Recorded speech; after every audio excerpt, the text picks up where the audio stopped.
You ever notice how the moment you finally start to move on, he texts you? It's not magic, it's not luck, it's psychology. And today, I'm going to tell you the one truth that almost every woman overlooks when a man starts to pull away. Here it is. Men don't fall in love when they're with you. They fall in love when they're away from you. Pause and let that sink in. Because if you're constantly texting, checking in, trying to fix what went wrong, you're robbing him of the very space his mind needs to realize what he's losing.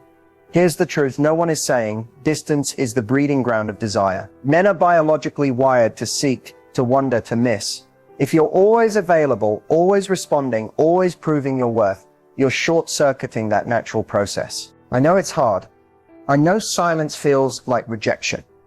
But the woman who understands the power of her absence is the woman who becomes unforgettable.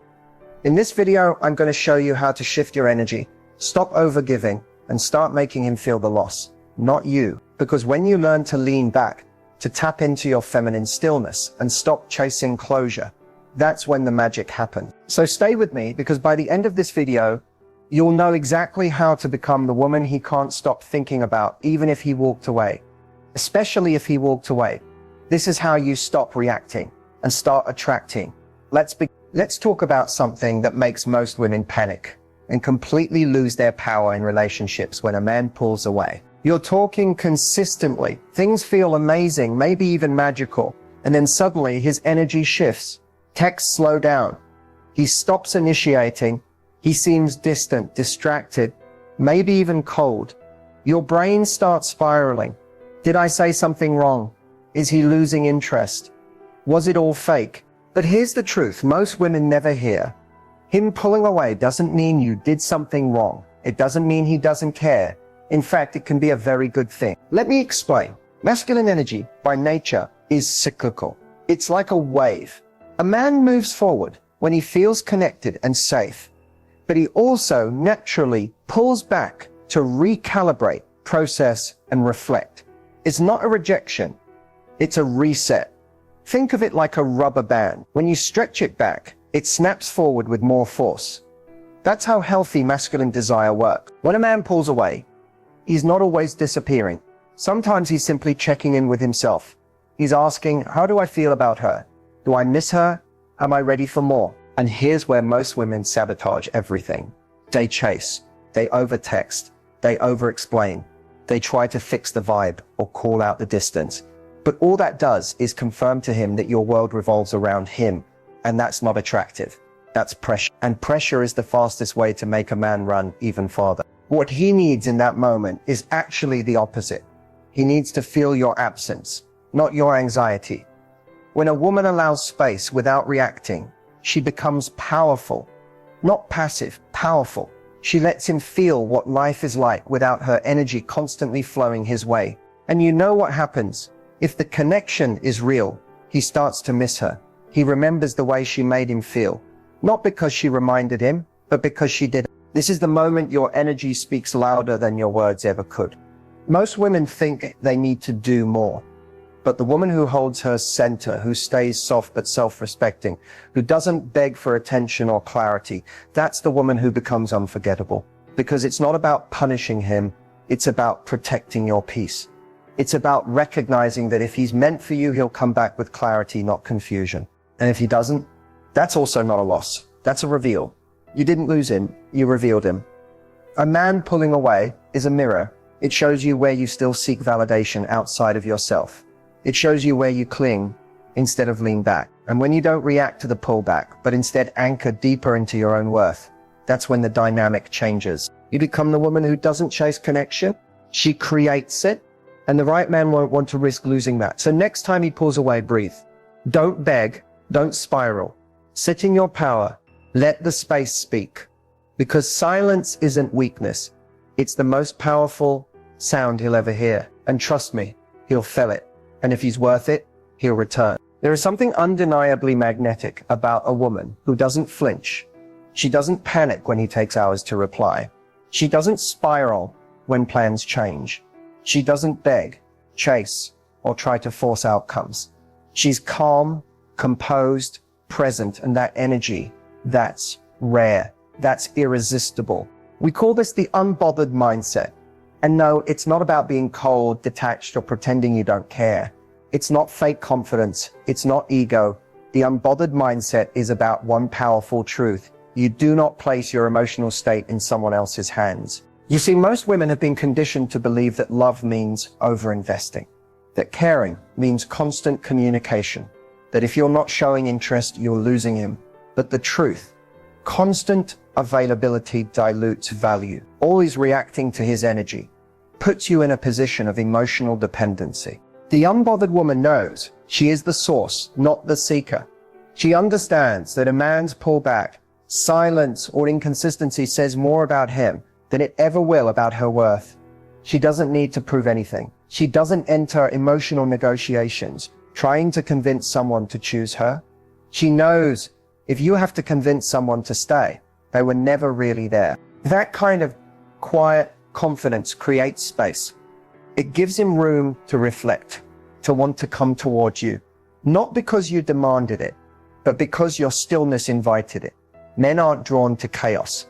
They're drawn to clarity. And when you radiate peace instead of panic, certainty instead of clinginess, you don't just stand out, you stand apart. The unbothered mindset doesn't mean you don't feel. You're human.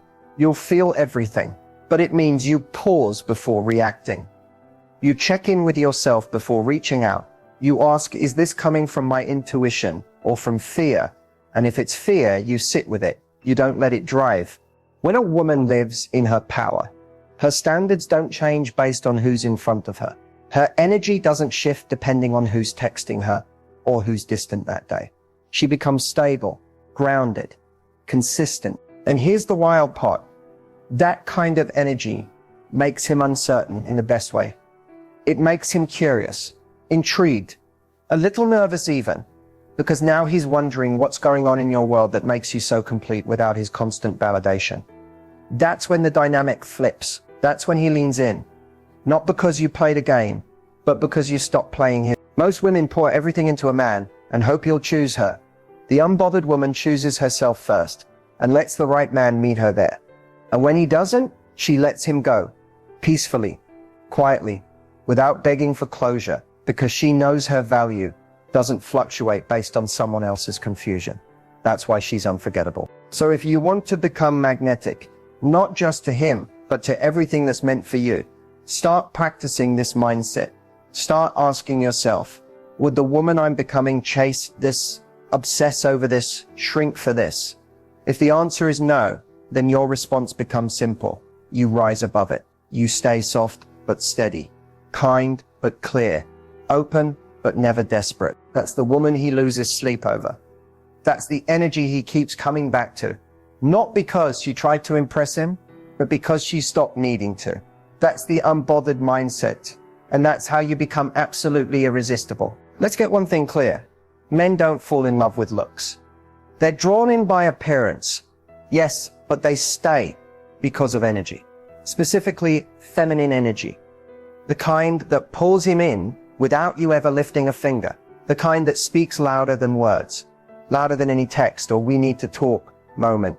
Feminine energy is your secret weapon. And when you learn how to activate it intentionally, it becomes irresistible. So what does it look like when a woman moves in her feminine energy? It's not about being submissive. It's not about shrinking yourself, playing small, or being overly agreeable. Feminine energy is about flow. It's about receptivity. It's about how you walk into a room without chasing attention, yet somehow everyone notices you. It's about softness with strength, openness with boundaries, warmth with self-respect. And that combination, it triggers something primal in a man. It wakes up his instinct to pursue. One of the most powerful feminine moves is leaning back, not passively, but intentionally. It means you stop trying to direct the relationship and start allowing space for him to lead. You let him initiate. You let him show up. You receive not because you can't give, but because you know your value doesn't depend on effort. It depends on energy. Another feminine energy move, presence. Put your phone down when you're with him. Really listen. Laugh fully. Express emotion. Let him feel your aliveness. Feminine energy is rich with emotion, depth and expression. not moodiness, but vibrancy. Men don't crave logic in love. They crave feeling. When you're present in your body, grounded in the moment, and unapologetically expressive, he doesn't just notice, he remembers you. Then there's mystery. You don't need to spill your whole life story in one night. Keep some things for later. Feminine energy doesn't overshare. It invites curiosity. It lets him lean in, ask questions, work to know you. You don't perform, you reveal yourself slowly, layer by layer. The woman who doesn't rush to impress makes a man wonder what's beneath the surface. And that curiosity creates desire. Body language is another subtle yet powerful feminine energy move. Relax your shoulders, breathe deeply, uncross your arms, move slowly, make eye contact, then look away. Smile when you mean it. Touch your neck or collarbone while listening. Not in a forced, manipulative way, but because you're in tune with your body. That embodiment is sensual without trying to be sexy. It's the energy that says, I feel good in myself. And that's what draws you in. And lastly, standards. Yes, this is deeply feminine. Knowing what you will and won't tolerate, calmly expressing your needs, and walking away when something doesn't serve you. That is feminine energy in its most grounded form. A woman who values her peace more than she fears losing a man. She's intoxicating because she's not afraid to lose him. She knows she'll never lose what's meant for her. And lastly, standards. When you combine these moves, leaning back, presence, mystery, body language, and unshakable standards, you create a field of energy that men don't just chase. They respect, they crave, they remember, because it's not about manipulating him into wanting you. It's about becoming the kind of woman who naturally activates his desire, not through effort, through essence. Feminine energy doesn't ask, do you like me? It silently commands, you're lucky to be here. And that, more than anything, is what keeps him coming back. So, he's back. Maybe it's been days, maybe weeks, maybe he ghosted completely. And now, out of nowhere, he sends that, hey, or I've been thinking about you message. And your heart skips, right? You feel a rush of emotions, confusion, excitement, validation, maybe even hope. But before you respond, breathe. This moment right here, it's where most women lose their power. Because the truth is, what you say and don't say when he comes back sets the tone for everything that happens next. If your instinct is to flood him with messages, to get answers, to instantly forgive just because he reached out, that's not connection, that's reactivity.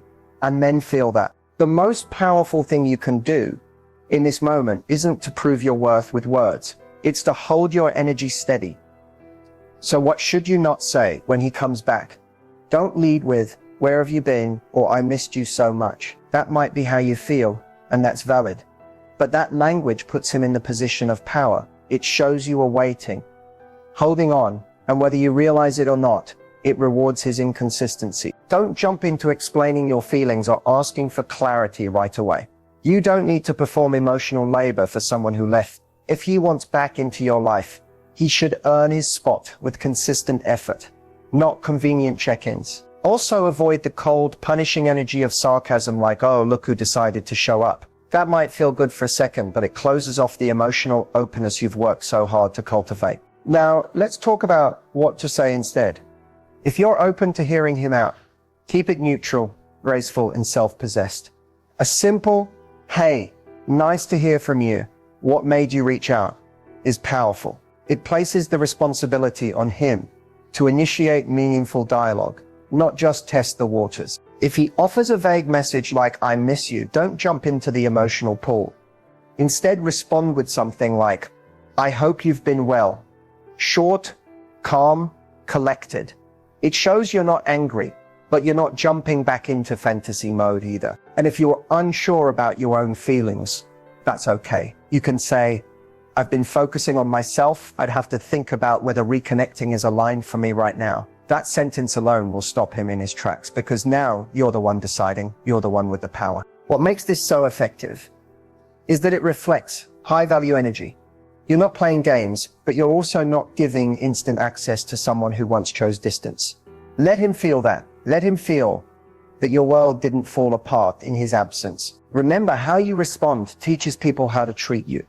When you maintain your peace, your softness, and your standards, you show him that getting you back isn't guaranteed, that just because he's returned doesn't mean he automatically gets to pick up where things left off. Your presence is a privilege, and he'll either rise to meet it or he won't. But your self-worth stays intact either way. So the next time he comes back, don't panic, don't perform, just pause. And remember, you don't need the perfect words. You just need the right energy. That's what he'll feel. That's what will speak louder than anything you say. Let's make one thing clear. You are the prize. Not because you say it, not because you post about it, but because you embody it. And when you truly understand that, your energy shifts. People start responding to you differently, not because you've changed who you are, but because you've finally remembered your value. Now let's talk about what that shift actually looks like. Becoming the prize isn't about arrogance. It's not about playing hard to get, being unavailable, or acting like you're too good for everyone. That's not power, that's performance. And deep down, people can feel when it's fake. True prize energy is calm. It's grounded. It says, I know what I bring. I don't need to chase, prove, or perform. It's the woman who walks into a room and doesn't scan to see who's watching her because she's not performing. She's present. And that presence is magnetic. The shift starts when you stop asking, does he like me? And start asking, do I even like how I feel around him? That small question is a massive energetic pivot. Because now you're not waiting for approval. You're observing, you're choosing, you're filtering, not begging. Prize energy comes from knowing you're not in competition with anyone. When you fully embrace your unique energy, your story, your presence, you stop comparing. You stop overanalyzing what the other girl has. You realize no one can do you better than you. And when you shift into that mindset, it becomes less about whether he texts you back and more about whether his energy aligns with your peace.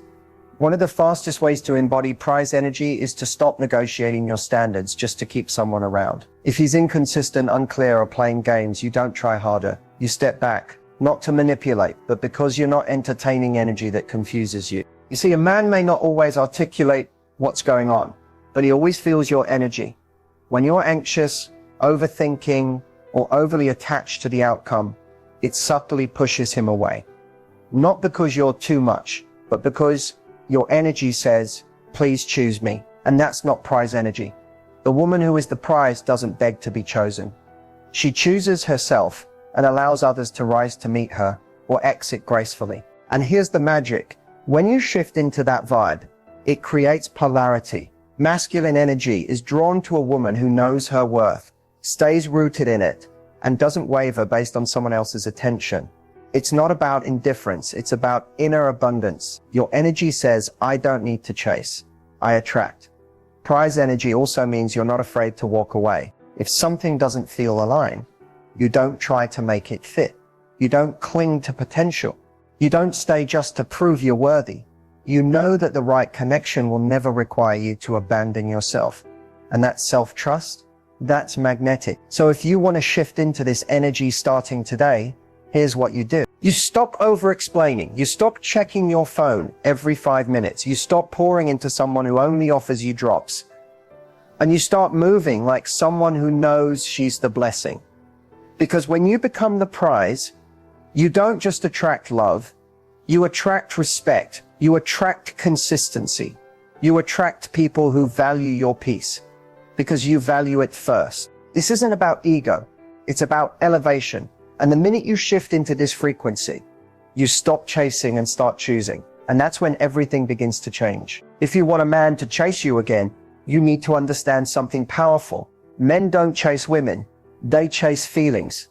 The feeling of desire, the feeling of uncertainty, the feeling of wanting to win. That's how the masculine is wired. He doesn't fall in love with your potential. He falls in love with how he feels around you. So if you want him to start chasing again, you don't beg, convince, or explain. You trigger the right psychological switches. And it starts with one word, distance. Men don't chase what they feel they already have. When you're always available, always texting, always reacting, you remove the mystery. You remove the emotional friction that creates desire. It's not about ghosting him or playing mind games. It's about creating energetic space so his mind starts to wonder, what's going on with her? That question alone, it reignites curiosity. And curiosity is the beginning of pursuit. Next, trigger uncertainty in a healthy way. Too many women try to be clear and upfront to avoid playing games. But in doing that, they unknowingly remove the spark. When you show him exactly where he stands before he's even proven himself, the chase is over. Men need to work a little to feel invested. This doesn't mean being manipulative. It means allowing the natural rhythm of dating to unfold. You don't text back immediately every time. You don't always initiate. You're warm, but you're not always there. You have a life, a full one, and that unpredictability, it triggers a deep part of him that needs to know more. Another key psychological trigger is loss potential. Humans, especially men, are wired to fear loss more than they desire gain. When he feels like he could actually lose you, it forces him to reassess what you meant to him. And this only works if it's real. You have to be willing to walk away, not as a strategy, but as a reflection of your standards. When you detach from needing him to come back and focus on your glow up, your growth, your goals, that's when the shift happens. He senses your energy is no longer orbiting him. And suddenly the power dynamic flips. You also want to tap into what's called selective availability. You're not cold, you're not rude, but you're not constantly accessible either. You don't always pick up the call. You don't always respond with a novel. And when you do talk, your vibe is light, positive, unbothered, not robotic, but free. That energy makes him think, wait, she's happy without me. And that thought alone triggers his competitive side. His ego gets activated. And now he needs to feel important again. But here's the kicker. Once he starts chasing, you don't drop everything and run into his arms. You keep your energy consistent. You stay warm, but grounded. You let him earn his place again, because real attraction is built when a man feels like he's slowly uncovering layers, not receiving everything up front. One final trigger, emotional imprinting. Make him associate you with feeling alive. This happens when you're playful, present, and emotionally expressive. Not dramatic, but emotionally available. When you laugh together, when you had real moments, those memories leave marks. And when you re-engage with him, even briefly, you echo those same frequencies. A shared joke, a signature phrase, a confident smile. Men don't forget the woman who made them feel deeply. And when you combine emotional connection with emotional distance, you create a push-pull effect that keeps him thinking about you long after the conversation ends. So don't chase, trigger the chase by becoming the woman he can't stop wondering about. Not because you begged, but because you became the one thing his mind and heart can't ignore. Let's talk about the silent relationship killers. The little things women do, not out of malice, but out of fear, insecurity, and sometimes pure emotional investment that slowly push men away. These mistakes don't make you a bad partner. They make you human. But if you don't catch them, they can sabotage something beautiful before it even has a chance to grow. One of the biggest mistakes, over-investing too soon. You meet a guy, the energy is there, conversations flow, and suddenly you're planning your future together in your head. You adjust your schedule to match his. You're texting first, making plans, filling in all the emotional gaps, while he's barely putting in half the effort. And in your mind, it feels like connection. But to him, it's pressure. He hasn't earned that level of access yet. And without realizing it, you've shifted the dynamic from mutual discovery to emotional chasing. The fix, pull your energy back. Don't give 100% to someone who's only giving 40. Let him come to you. Let him wonder where your attention went. Because the woman who values her energy isn't easy to forget. Next, ignoring red flags in favor of potential. He's inconsistent, but when he's present, it's magical. He flakes, but when he shows up, he's charming. So you cling to the good moments, thinking you can inspire him to change. But here's the truth. Love isn't supposed to feel like emotional whiplash. If someone is hot and cold, it's not a sign that you're meant to fix them. It's a sign that they're not ready. Stop falling in love with someone's potential and start being honest about their patterns. If he wanted to, he would. No mixed signals, no excuses, just effort. Another huge mistake, over-explaining your worth. We've all done it, justifying why we feel hurt, explaining our value, hoping they'll finally see how amazing we are. But the more you try to prove yourself, the more it sounds like begging, And high-value women don't beg to be seen. They see themselves, and that's enough. If someone doesn't recognize your energy, your heart, your light, let them go. Your worth isn't up for negotiation. And then there's confusing vulnerability with oversharing. Being emotionally open is powerful, but dumping your entire emotional history within the first few conversations isn't intimacy. It's insecurity dressed up as honesty. Real connection unfolds slowly. It's not rushed. Let someone earn your story, layer by layer. That mystery, it keeps the attraction alive. And here's a subtle but major mistake: abandoning your own life. You cancel plans with friends, stop focusing on your goals, neglect your hobbies, all because you've started seeing someone. You start revolving around him instead of your own center. And when that happens, you lose the very essence that made you magnetic in the first place. Men don't fall in love with women who make them their world. They fall in love with women who have a world of their own and invite them into it. Finally, the most common mistake: making him the source of your happiness. You expect him to validate your beauty, your worth, your place in his life, but that puts too much weight on someone else. Happiness that depends on another person isn't love, it's attachment. And attachment breeds anxiety. You want him to chase you, admire you, stay, then fall in love with you first. Your life, your peace, your growth. When a woman is lit up from within, she becomes unforgettable. Avoid these mistakes, not to get the guy, but to honor yourself. Because when you stop showing up from fear and start leading with confidence, clarity, and self-worth, everything changes. And the right man, he'll rise to meet the version of you who refuses to settle for less. Here's what I need you to remember before this video ends. You are the power.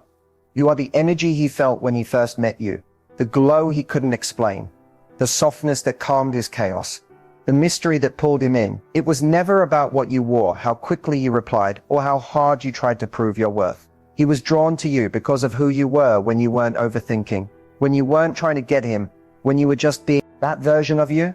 She's still in there, and she doesn't need to chase, beg, or question her value. She doesn't wait for text to feel chosen. She chooses herself over and over again. And when you stay rooted in that energy, confident, calm, radiant, he feels it. Even in your silence, even in your absence, because true feminine power isn't loud, it's magnetic. You don't need to twist yourself into the version of a woman you think he wants. The moment you start showing up fully as you, the woman, with standards, with grace, with a life that lights her up, you stop being an option.